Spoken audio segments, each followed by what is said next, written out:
তো চলুন বন্ধুরা, এবার আমরা জেনে নিই যে কোন খাবারটি আমাদের এই চৈত্র মাসে সবাইকেই খেতে হয়। জয় শ্রীকৃষ্ণ, রাধে রাধে। বন্ধুরা, হিন্দু পঞ্জিকা অনুসারে এই চৈত্র মাসের গুরুত্ব অনেক অনেক গুণ বেশি। কারণ এটি হচ্ছে বন্ধুরা বছরের শেষ মাস। এই মাসে আমাদের সামান্য কিছু কার্যে নতুন বছরে বাড়িতে অর্থ, সুখ, শান্তি, সৌভাগ্যে ভরে ওঠে। তাই বন্ধুরা, নতুন বছর শুরু হওয়ার আগে এই গাছগুলো যদি আপনাদের বাড়িতে থাকে তো অবশ্যই কিন্তু বন্ধুরা সরিয়ে ফেলুন। এবং যদি আপনারা এই পয়লা বৈশাখ থেকেই নতুন বছরে বাড়িতে সুখ, শান্তি এবং সৌভাগ্য দেখতে চান, নতুন বছরে বাড়িতে বাচ্চাদের পড়াশোনা উন্নতি, কাজের জায়গায় উন্নতি, মান সম্মান বৃদ্ধি, এছাড়া বাড়িতে অশান্তি, দুর্ভাগ্য যাতে নতুন বছরে আপনাদের বাড়িতে না পড়ে, তাই পয়লা বৈশাখের মধ্যেই বন্ধুরা আপনারা বাড়িতে এই সামান্য জিনিসটি কিনে এনে এখানে রেখে দিন। এবং এই মাস চলাকালীন এই একটি খাবার কিন্তু আমাদের সবাইকেই খেতে হয়। এতে সারা বছর আমরা সুস্থ এবং নিরোগ থাকব এবং ভগবানের পরম কৃপায় আমরা নতুন বছরে পরম ভাগ্যশালী হব। তাই অবশ্যই বন্ধুরা আপনারা ভিডিওটি পুরো দেখুন এবং পারলে বন্ধু বান্ধব পরিবারদের সাথে অবশ্যই শেয়ার করুন। বন্ধুরা, বাস্তুশাস্ত্র অনুসার এই তিনটি গাছ যদি আমাদের বাড়িতে থাকে তো আমাদের বাড়িতে মা লক্ষ্মী বসবাস করেন না। তাই ভুলেও কিন্তু বন্ধুরা এই গাছ বাড়িতে লাগাবেন না। বন্ধুরা, আমাদের শাস্ত্র অনুসার কিছু জিনিস বাড়ির জন্য শুভ হয়, আবার কিছু জিনিস বাড়ির উন্নতির পথে বাধা হয়ে দাঁড়ায়। আর তার মধ্যে একটি হলো এই তিনটি গাছ। এই তিনটি গাছের মধ্যে যে কোনো একটি গাছ যদি আমাদের বাড়িতে থাকে তো আর্থিক সমস্যা, পারিবারিক সমস্যা, দুঃখ, দরিদ্রতা পরিবারে এগুলো লেগেই থাকে। তাই যদি বন্ধুরা এই তিনটি গাছের মধ্যে যে কোনো একটি গাছ আপনারা বাড়িতে লাগিয়ে রাখেন তো অবশ্যই গাছটিকে তাড়াতাড়ি সরিয়ে ফেলুন। আর তার আগে বন্ধুরা ভিডিওটিকে লাইক করে কমেন্ট হর হর মহাদেব ও জয় শ্রীকৃষ্ণ অবশ্যই লিখুন। নাম্বার 1, তেঁতুল গাছ। বন্ধুরা, আমাদের বাস্তুশাস্ত্র অনুসার তেঁতুল গাছ বাড়ির ভিতরে লাগানো অত্যন্তই অশুভ বলে মানা হয়। কারণ এই গাছ নেগেটিভ এনার্জিদের আকর্ষিত করে। তাই এর জন্যই আমাদের ঠাকুমা দিদিমারা বলতেন যে এই গাছের মধ্যে নেগেটিভ আত্মা মানে ভূতেদের বাস হয়। আসলে বন্ধুরা, আমাদের হিন্দু শাস্ত্র অনুসার মৃত্যুর পর যদি কোনো আত্মা মুক্তি না পায় তো সেই আত্মাকে আমাদের হিন্দু ধর্মে প্রেত বলা হয়। আর এই প্রেতকেই বিভিন্ন ধর্মে বিভিন্ন নামে ডাকা হয়। এরা নোংরা জায়গা, ভাঙাচোরা বাড়ি, বিভিন্ন গাছপালাতে এরা বসবাস করে। আর এর জন্যই আমাদের জীবনে দরিদ্রতা, ঝগড়া, ঝামেলা, অশান্তি এগুলো লেগেই থাকে। কিন্তু যত সময় আধুনিক হচ্ছে কিছু মানুষ এগুলোকে মানে, তো অপরদিকে কিছু মানুষও আবার এগুলোকে অন্ধবিশ্বাস বলে। কিন্তু বন্ধুরা, আমাদের ঋষি মুনিদের প্রত্যেক বলা কথা কিন্তু 100% সত্য। যদি আমরা এগুলো মেনে চলি তো অবশ্যই আমাদের জীবন সুখ শান্তিতে ভরে উঠবে। তাই এর জন্যই বাস্তুশাস্ত্র অনুসার বাড়ির ভেতরে তেঁতুল গাছ লাগানো অত্যন্ত অশুভ বলে মানা হয়। এছাড়াও শেওড়া গাছ, বট গাছ, বাঁশ গাছ, এই সমস্ত গাছে প্রেত আত্মাদের বাস হয়। আর এটা শুধু আমাদের হিন্দু ধর্মেই নয়, প্রায় সমস্ত ধর্মের মধ্যেই এমন ঘটনা শুনতে পাওয়া যায়। তাই ভুলেও বন্ধুরা কিন্তু এই সব গাছ আপনারা বাড়িতে লাগাবেন না। নাম্বার 2, ফণী মনসা। বন্ধুরা, অনেকেই আমরা বাড়িতে ফণী মনসা গাছ লাগাই, কিন্তু আপনি শুনলে অবাক হবেন যে বাস্তুশাস্ত্রে এই গাছকে বাড়িতে লাগাতে বারণ করা হয়েছে। কারণ বন্ধুরা, বাস্তুশাস্ত্র অনুসার এই গাছ বাড়িতে থাকলে আর্থিক সমস্যা, পারিবারিক সমস্যা, ঝগড়া ঝামেলা এগুলো লেগেই থাকে। পরিবারে উন্নতি হয় না, কাজে উন্নতি হয় না, নানা রকম শারীরিক সমস্যা পরিবারে দেখা দেয়। কারণ বন্ধুরা, এই সৃষ্টির প্রত্যেক কিছুর একটি অরা রয়েছে। আর আমরা যখন সেই অরার প্রভাবে আসি তখন আমাদের জীবনে নানা রকম পরিবর্তন দেখা দেয়। যেমন আমরা কোনো যদি পজিটিভ মানুষের সাথে মেলামেশা করি তো আমরাও ধীরে ধীরে আরো পজিটিভ হয়ে উঠব। কিন্তু অপর দিকে যদি আমরা কোনো নেগেটিভ মানুষের সাথে মেলামেশা করি, তো আমরা ধীরে ধীরে আরো নেগেটিভ হয়ে উঠব। আর এটাই হচ্ছে বন্ধুরা এই সৃষ্টির নিয়ম। নাম্বার 3, ডুমুর গাছ। বন্ধুরা, আমাদের শাস্ত্র অনুসার প্রত্যেক গাছ লাগানোর একটি শুভ দিক রয়েছে। যদি আমরা তার অপর দিকে গাছ লাগাই, তো এর প্রভাব কিন্তু বন্ধুরা আমাদের জীবনে ঠিক উল্টোটাই এসে পড়ে। যেমন বাড়ির উল্টো দিকে ডুমুর বা কলা গাছ ভুলেও লাগাতে নেই। এছাড়া বাড়িতে কোনো রকম মরা গাছ ভুলেও রাখতে নেই। তো চলুন বন্ধুরা, এবার আমরা জানি যে কোন সেই 5টি জিনিস যা নতুন বছরের আগে আপনারা বাড়ি থেকে বার করে ফেলবেন। নাম্বার 1, ভাঙা কাঁচ বা ভাঙা বাসন। বন্ধুরা, আমরা সকলে জানি যে ভাঙা কাছে আমাদের মুখ দেখতে নেই, এটা আমাদের সৌভাগ্যের নাশ করে। এছাড়া ভাঙা বাসনও কিন্তু আমাদের ব্যবহার করতে নেই, এটা আমাদের বাড়িতে দুঃখ, দরিদ্রতা, অশান্তিকে ডেকে আনে। তাই যদি বন্ধুরা আপনাদের বাড়িতে কোথাও ভাঙা কাঁচ বা ভাঙা বাসন থাকে, তা আজই তা বার করে ফেলুন। নাম্বার 2, বন্ধ ঘড়ি। বন্ধুরা, আমাদের ব্যস্ততার কারণে আমরা ভুলেই যাই যে বাড়িতে কোথাও বন্ধ ঘড়ি রয়েছে কিনা, বা আমরা সারাতেই ভুলে যাই। কিন্তু বন্ধুরা, বাস্তুশাস্ত্র অনুসারে ঘড়ি হচ্ছে চলমান বস্তু, যা দেখে আমরা সময় নির্ণয় করি। তাই শাস্ত্র অনুসার বন্ধুরা আমাদের বাড়িতে কখনো বন্ধ ঘড়ি রাখতে নেই, এটি আমাদের বাড়িতে দুর্ভাগ্যের কারণ হয়। নাম্বার 3, বাড়িতে ঝুল বা মাকড়সার জাল। বন্ধুরা, বাড়িতে যত আমাদের নোংরা থাকে, বাড়িতে ততই নেগেটিভ এনার্জির পরিমাণ বৃদ্ধি পায়। এছাড়া নোংরা অন্ধকার জায়গায় দেবী অলক্ষীর বাস হয়, যা আমাদের বাড়িতে দুর্ভাগ্য, দরিদ্রতা ডেকে আনে। তাই আজই বন্ধুরা আপনাদের বাড়ি ঘর ভালো করে পরিষ্কার পরিচ্ছন্ন করে ফেলুন, যাতে নতুন বছর আপনাদের বাড়িতে পরম সৌভাগ্যে ভরিয়ে দেয়। নাম্বার 4, বন্ধুরা, কখনো আপনাদের বাড়িতে সিংহাসনে বা যে কোনো জায়গায় ভাঙা মূর্তি রাখবেন না, এটি আমাদের বাড়িতে দুর্ভাগ্য এবং দরিদ্রতার কারণ হয়। এবং নতুন বছর শুরু হওয়ার আগে আপনাদের বাড়ির তুলসী মঞ্চকে ভালো করে পরিষ্কার পরিচ্ছন্ন করে রাখবেন। তুলসী মঞ্চের আশেপাশে যেন কোনো রকমের নোংরা আবর্জনা না থাকে।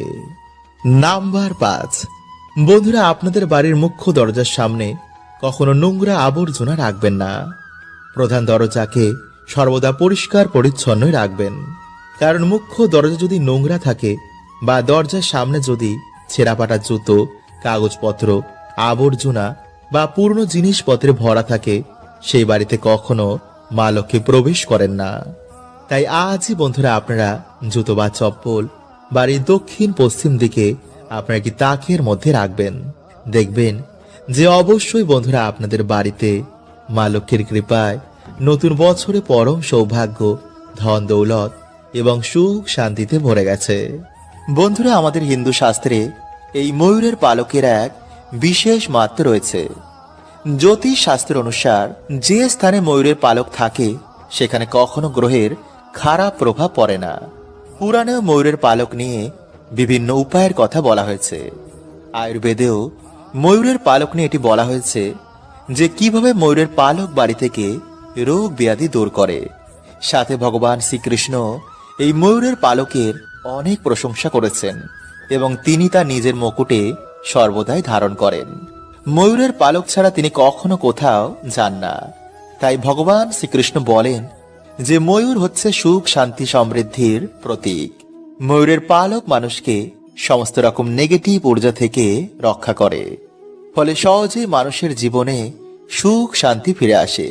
তাই হিন্দু ধর্মে ময়ূরকে মা লক্ষ্মী, মা সরস্বতী, শ্রী গণেশ, হনুমানজি এবং কার্তিকীজির সাথে যুক্ত করা হয়েছে। তাই ময়ূরের পালককে ব্যবহার করে সহজেই মা লক্ষ্মীকে প্রসন্ন করে জীবনে সুখ শান্তি সমৃদ্ধি প্রাপ্ত করা যায়। এবং ময়ূরের পালকের সাথে যদি একটি বাঁশি রাখা যায়, তো বন্ধুরা এটিকে বাড়ির জন্য খুবই শুভ বলে মানা হয়। নাম্বার 2, বন্ধুরা, যদি আপনাদের বাড়িতে সুখ শান্তি সমৃদ্ধি আসতে বাধার সৃষ্টি হচ্ছে, তো বন্ধুরা আপনারা কি করবেন বাড়ির যে মুখ্য দরজা রয়েছে তার উপর আপনারা গণেশজির প্রতিমা রেখে তার দুপাশে দুটি ময়ূরের পালক রাখবেন। এতে বন্ধুরা আপনাদের বাড়িতে কোনো রকমের নেগেটিভ ঊর্জা আর প্রবেশ করতে পারবে না। এবং যদি বন্ধুরা আপনাদের বাড়ির সদর দরজা বাস্তু নিয়মের বিপরীতই হয়, তো বন্ধুরা বাড়ির যে মুখ্য দরজা রয়েছে তার উপরে আপনারা 3টে ময়ূরের পালক টানিয়ে দিন। এতে বন্ধুরা আপনাদের বাড়ির বাস্তু ঠিক হয়ে যাবে। নাম্বার 3, বন্ধুরা যদি আপনাদের ওপর গ্রহের খারাপ দৃষ্টি চলে, রোগ ব্যাধি যদি আপনাদের ঘিরেই থাকে, কিছুতেই যদি বাড়িতে উন্নতি না হয়, তো বন্ধুরা আপনারা একটি ময়ূরের পালক নিয়ে তাতে গঙ্গা জল ছিটিয়ে বা শুদ্ধ জল ছিটিয়ে ভগবান শ্রীকৃষ্ণের নাম নিয়ে বাড়িতে এমন জায়গায় রেখে দিন যেখানে কেউ সে জিনিসটিকে দেখতে না পায়। নাম্বার 4, পড়াশোনায় কিছুতেই মন লাগে না।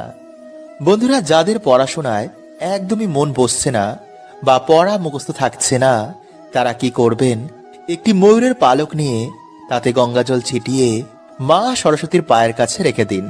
পরের দিন আপনারা সেই ময়ূরের পালকটিকে নিজের বইয়ের মধ্যে রেখে দিন।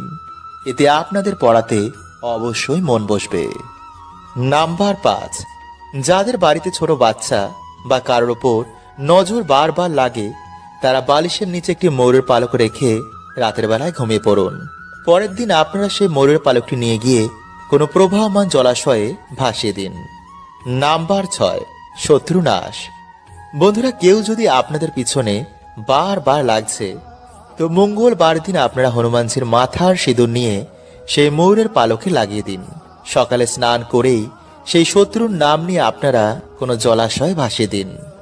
নাম্বার 7, বন্ধুরা যদি আপনাদের কোনো মনোবাসনা এখনো বাকি রয়েছে বা আপনাদের আর্থিক উন্নতি চাই, তো স্নান করে সে ভগবান রাধা কৃষ্ণের মন্দিরে গিয়ে বা বাড়িতেই ভগবান শ্রীকৃষ্ণের মাথায় এই ময়ূরের পালকটি বেঁধে দিন এবং নিজের মনের যা ইচ্ছা রয়েছে তা ভগবানকে বলুন। দেখবেন কিছু দিনের মধ্যে আপনাদের বাড়িতে সুখ শান্তিতে ভরে গেছে। তো চলুন বন্ধুরা এবার আমরা জেনে নিই যে কোন খাবারটি আমাদের এই চৈত্র মাসে সবাইকেই খেতে হয়। বন্ধুরা চৈত্র মাসেই ভগবান শ্রীরাম এবং হনুমানজির জন্ম হয়েছিল। এছাড়াই চৈত্র মাসেই নবরাত্রি মানে বাসন্তী পুজো অনুষ্ঠিত হয় এবং এই চৈত্র মাসেই হয় মা শীতলার পুজো, নীল ষষ্ঠী এবং চড়ক পুজো। তাই বন্ধুরা আপনারা বুঝতেই পারছেন যে চৈত্র মাসের গুরুত্ব কতটা বেশি। তাই এই মাসে প্রথম যে খাবারটি আমাদের সবাইকে খেতে হবে তা হচ্ছে নিম বেগুন। কারণ বন্ধুরা আপনারা দেখবেন যে মা শীতলার হাতেও এই নিম পাতা দেখতে পাওয়া যায়। কারণ এই সময় যেহেতু বন্ধুরা বিভিন্ন রকমের চর্ম রোগ হয়, তাই মা শীতলার পুজোর মাধ্যমে আমাদের সংকেত দেওয়া হয় যে প্রকৃতি নির্মিত এই শরীরে আমাদের ঠান্ডা খাবার এবং নিম পাতা খাওয়া অত্যন্তই দরকার। তাই প্রথা অনুযায়ী এবং আয়ুর্বেদ অনুযায়ী আমাদের এই সময় নিম বেগুন, নিম পাতা, শুক্তো, তেঁতুর ডাল, গিমা শাক, সজনে ডাঁটা বা সজনে ফুল, এঁচড়ের তরকারি, এছাড়া ঠান্ডা পানীয়, ডাব, তরমুজ মানে রসালো ফল এবং অধিক পরিমাণে জল খাওয়া অত্যন্তই দরকার। নাম্বার 2, এছাড়া এই মাসে যেহেতু বন্ধুরা ভগবান শ্রীরাম এবং হনুমানজির জন্ম মাস, তাই এই মাসে অবশ্যই আপনারা কোনো হনুমানজির মন্দিরে বা প্রভু শ্রীরামের কোনো মন্দিরে গিয়ে আপনারা পুজো অর্চনা দিয়ে সেই প্রসাদ গ্রহণ করুন। এতে নতুন বছরে আপনারা পরম ভাগ্যশালী হবেন। সকল বাধা বিঘ্ন থেকে আপনারা নতুন বছরে রেহাই পাবেন। এছাড়া এই মাসে যেহেতু বন্ধুরা নীল ষষ্ঠী হয়, তাই এই মাসের যে কোনো সোমবার বা নীল ষষ্ঠীর দিন আপনারা পঞ্চামৃত দিয়ে শিবলিঙ্গ অভিষেক করে সেটি চরণামৃত হিসাবে আপনারা বাবাকে প্রণাম করে সেটি গ্রহণ করুন। এতে বন্ধুরা আপনাদের গ্রহ দোষ কাটবে, দুর্ভাগ্য কাটবে, আপনাদের আয় উন্নতির পথে যে বাধা রয়েছে তা নাশ হবে, ফলে নতুন বছর আপনাদের দারুণ কাটবে। তাই অবশ্যই বন্ধুরা আপনারা এই মাসে এই নিয়মগুলো মেনে চলতে একদম ভুলবেন না। বন্ধুরা আমাদের হিন্দু ধর্মের অনুসার মানুষ তার কর্মের অনুসার স্বর্গ বা নরক ভোগ করে, কিন্তু কিছু ধর্মগ্রন্থে অনুসার যে মনুষ্য অধিক পাপ করে সে স্বর্গ বা নরক না পেয়ে কিছু সময়ের জন্য প্রেত যোনি ভোগ করে। হ্যাঁ বন্ধুরা, আমাদের এই মনুষ্য শরীরকে চালিয়ে রাখার জন্য আমাদের খাদ্য গ্রহণ করতে হয়।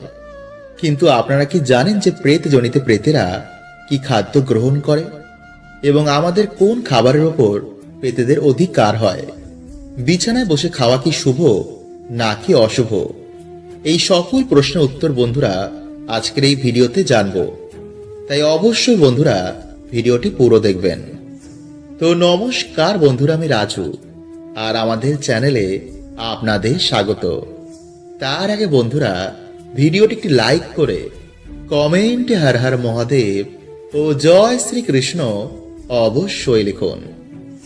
বন্ধুরা আজকের উত্তরটি স্কন্দ পুরাণে বর্ণিত একটি গল্পের মাধ্যমে জানব। তো চলুন বন্ধুরা এর উত্তর আমরা জেনে নিই। বন্ধুরা এক সময়ের কথা, রাজা বিদুরথ নামে একবার একটি রাজা একটি জঙ্গলে শিকার করতে যান। কিন্তু শিকার করতে করতে তিনি একটি গভীর জঙ্গলে প্রবেশ করে যান। জঙ্গলের এই ভাগটি ছিল খুবই ভয়ানক। নির্জনে বনের মধ্যে অনেক সময় হয়ে যাওয়ার পর ঘোড়াটি ক্ষুধা ও তৃষ্ণায় মাটিতে পড়ে যায়। তখন তিনি কি করবে বুঝতে না পেরে রাজা নিজেই পায়ে হাঁটতে শুরু করেন। আর তখনই তার সামনে আকাশে তিনটি ভয়ানক জীব প্রকট হয়। এই দেখে রাজা ভয় কাঁপতে শুরু করে আর ভয়ে ভয়ে তাদের জিজ্ঞেস করেন, কে তোমরা? আমি রাজা বিদুরথ, ক্ষুধা তৃষ্ণায় খাবার খুঁজতে খুঁজতে আজ এখানে এসে পৌঁছেছি। তখনই তিনজন প্রেতের মধ্যে যে বড় ছিল সে বলেন, হে রাজন, আমরা প্রেত। আমাদের কর্মজনিত দোষের জন্য আজ আমরা প্রেত জনিতে কষ্ট ভোগ করছি। আমার নাম মাসন, এ আমার 2 নম্বর সাথী বিদেবত, আরও হলো কৃতঘ্ন। তখন রাজা অবাক হয়ে বলেন, প্রেত কি? এর উত্তরে মাসন বলেন, হে রাজন, যে মনুষ্য অন্যকে কষ্ট দিয়ে সুখী হয়, যে পশু পাখিদের ওপর অত্যাচার করে, গুরুজনদের নিন্দা করে, যে পরস্ত্রী বা পরপুরুষের সাথে সম্বন্ধ রাখে, যে অন্যের ধনকে ছল চাতুরি করে দখল করে নেয়, রাজন সেই হলো প্রেত। আসলে রাজন আমরা হচ্ছি 3 ভাই। আমাদের 3 জনের কুকর্মের জন্য আমাদের আজ প্রেত যোনি ধারণ করতে হয়েছে। নাস্তিক হয়ে আমরা সর্বদাই ধর্মবিরোধী কাজ করেছি। ঈশ্বরের পুজো অর্চনা ছাড়াই খাদ্য গ্রহণ করেছি। দান ধ্যান জপ পুণ্য আমরা জীবনে কিছুই করিনি। ফলে বহু বছর ধরে আমাদের এই প্রেত জনিতে ঘুরতে হচ্ছে। এই সব শুনে রাজার মনে আরো প্রশ্ন জাগে। তাই তখন তিনি জিজ্ঞেস করেন, এই মনুষ্য জগতে আমাদের থাকার জন্য খাদ্য গ্রহণ করতে হয়, কিন্তু তোমরা প্রেতেরা কি খাদ্য গ্রহণ করো? তখন মাসন বলেন, রাজন, যেই বাড়িতে খাদ্য তৈরি করার সময় মহিলাদের মধ্যে ঝগড়া ঝামেলা হয়, সেই বাড়িতে খাদ্য প্রেতেরা গ্রহণ করে। যেই বাড়িতে খাদ্য তৈরি করার পর খাদ্য গো মাতাকে বা কোনো পশু পাখিকে না দিয়ে তারা গ্রহণ করে নেয়, সেই বাড়িরও খাদ্য কিন্তু প্রেতেরা গ্রহণ করে। যেই বাড়িতে কখনো ঝাড় দেওয়া হয় না বা সর্বদাই অপরিষ্কার থাকে, যারা বিছানায় বসে খাদ্য গ্রহণ করে, সেই খাবারের ওপরেও কিন্তু প্রেতেদের অধিকার থাকে। কারণ অপরিষ্কার এঁটোকাটা জায়গায় আমরা বাস করি। যারা ঈশ্বরকে স্মরণ না করে খাদ্য গ্রহণ করে, সেই খাবারের ওপরেও আমাদের অধিকার হয়। এছাড়া যদি বন্ধুরা আমরা মাটিতে বসে খাদ্য গ্রহণ করি, তো আমাদের শরীরের ঊর্জা ও পৃথিবীর ঊর্জার একসাথে মিলন ঘটে। কারণ বন্ধুরা আমাদের শরীর 5টি তত্ত্বের তৈরি। যখন আমরা মাটিতে বসে খাদ্য গ্রহণ করি, তখন আমাদের শরীরের ঊর্জা ও পৃথিবীর ঊর্জার মধ্যে একটি মিলন ঘটে। আর এর ফলে আগেকার মানুষেরা বহু বছর বাঁচত, তারা সুস্থ ও নীরোগ থাকত। কিন্তু বর্তমানে মানুষ প্রকৃতি থেকে ধীরে ধীরে দূরে চলে যাচ্ছে, আর এর ফলে তাদের জীবনে সমস্যা নেমে আসে। তাই বন্ধুরা আমাদের ঋষি মুনিদের দেওয়া জ্ঞান অবশ্যই পালন করা উচিত। বন্ধুরা প্রত্যেক মানুষ চায় যে তার জীবনে সুখ সমৃদ্ধি আসুক, খারাপ সময় কখনো যেন তার জীবনে না আসুক।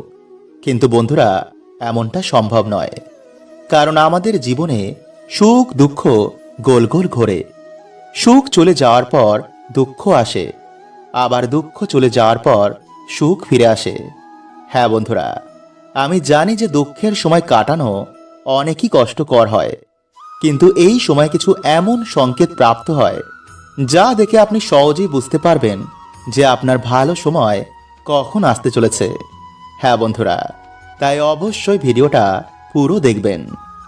নাম্বার 1, যদি পুজো করার সময় আপনার চোখ দিয়ে জল পড়তে শুরু করে, বা পুজো করার সময় যদি আপনার মনে হয় যে তিনি আপনাকে দেখে হাসছেন, তো এটা খুবই ভালো সংকেত মানা হয়। এর মানে ঈশ্বর আপনার ওপর খুবই প্রসন্ন, আর আপনার জীবনে ভালো সময় খুব তাড়াতাড়ি আসবে। নাম্বার 2, যদি আপনার বাড়িতে হঠাৎই কালো পিঁপড়ের আগমন বেড়ে যায়, তো বুঝবেন যে আপনার বাড়িতে মা লক্ষ্মীর আগমন হবে।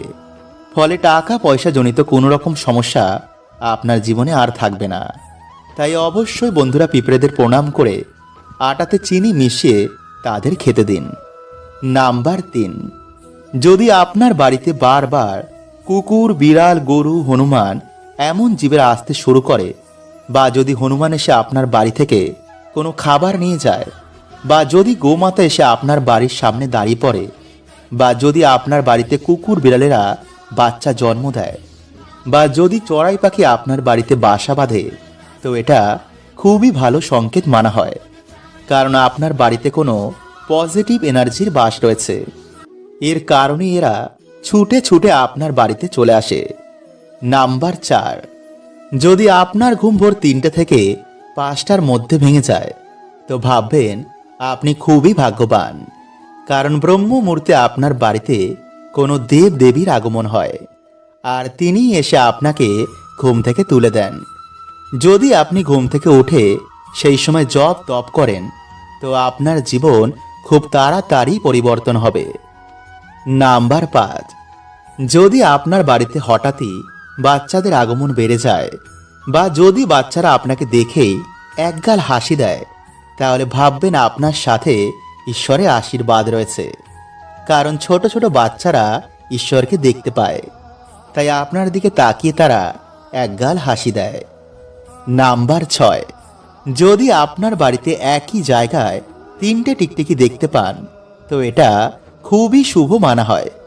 এরাও বাড়িতে মা লক্ষ্মীর আগমনের সংকেত দেয়। নাম্বার 7, যদি সকালে কোনো কাজে যাওয়ার সময় প্রায় দিনই কোনো বাছুরকে গোমাতার স্তন পান করতে দেখেন, বা যদি স্বপ্নে প্রায় দিনই কোনো দেব দেবীর আগমন হয়, তো ভাববেন আপনার জীবনে এবার ভালো সময় আসবে। হরে কৃষ্ণা। ওম নমঃ শিবায়।